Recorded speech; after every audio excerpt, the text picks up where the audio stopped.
Hello, my name is Mr. Kiwanuka, and I'll be talking you through the A-level Spanish course here at Rawlins. In terms of the structure, the four key skills that you've been working hard at GCSE, reading, listening, writing, and speaking, do not change. So the level of language, hopefully we hope that you'll become more confident towards the end of the course.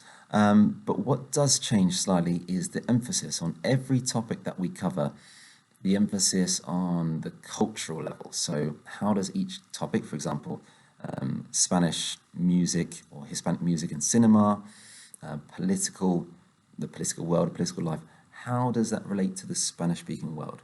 Okay, so that's something really we're going to emphasize throughout the course. In terms of the content and the way it's broken down, we have obviously 2 years to get through those three themes. The first theme, aspects of Spanish society, current trends, so those things I've mentioned. So how does a Spanish-speaking family look like today compared to how it looked 50 years ago? Or how does what does modern technology look like across the Spanish-speaking world? Is it the same as what we have in the UK? Then artistic culture, so we look at things like art, music, film. Year 2, so year 13, is our numbers 3 and 4, where we look at things like immigration, racism, political life. For example, the fact that there was a dictatorship in Spain up until the 1970s. The fact that there has been protests across Spain or within certain regions of Spain for independence. And additionally to that, in year 12, you'll have an opportunity to study a film. That film is called Volver by Pedro Almodóvar. And the way you'll be looking at that film is from an analytical point of view. So some of you who will remember from English, or if you've done film studies, looking at themes, current themes, the relationship between characters, the political backdrop during that time. And the same thing we'll be doing with a book. So we're talking through a book in year 13. We're working in lesson. Como agua para chocolate is the name of the book. And through that book, again, you'll be analysing it for the writing element of the paper. So, in terms of the way it's assessed, you have the first paper, which takes up the bulk of your assessment, listening, reading, and writing. Now, the writing part has translation, and it also has what's called a summary question, which means you have a text or an audio clip, and you have to summarize it into 70 or 90 words. So it's looking at how can you manipulate language, how can you put things into your own words, using synonyms, etc.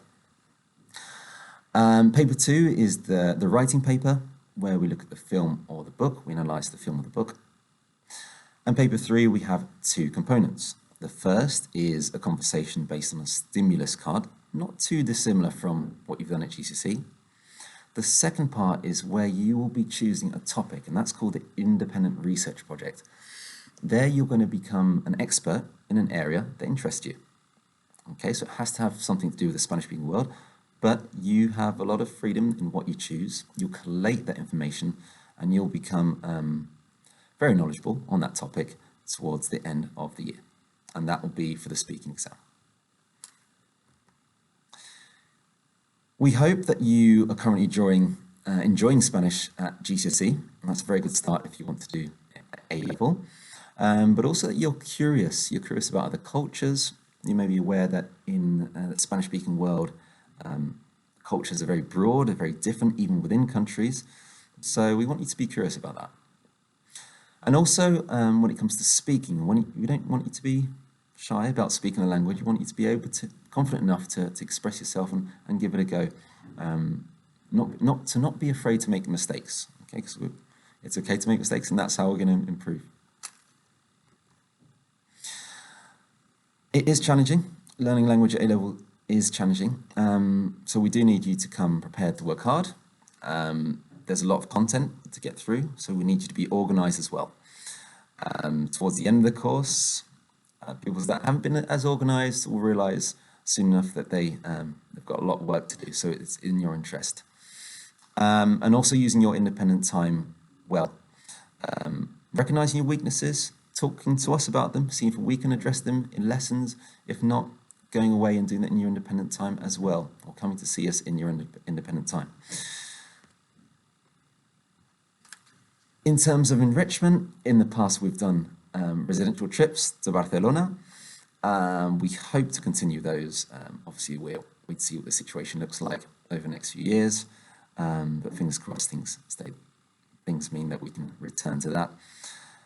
And I'd like to end on the fact that it is exciting. We enjoy the course, we enjoy teaching it, and hopefully our pupils do too.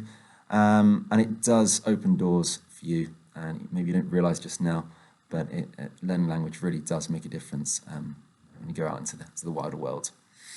I hope that I've managed to cover everything.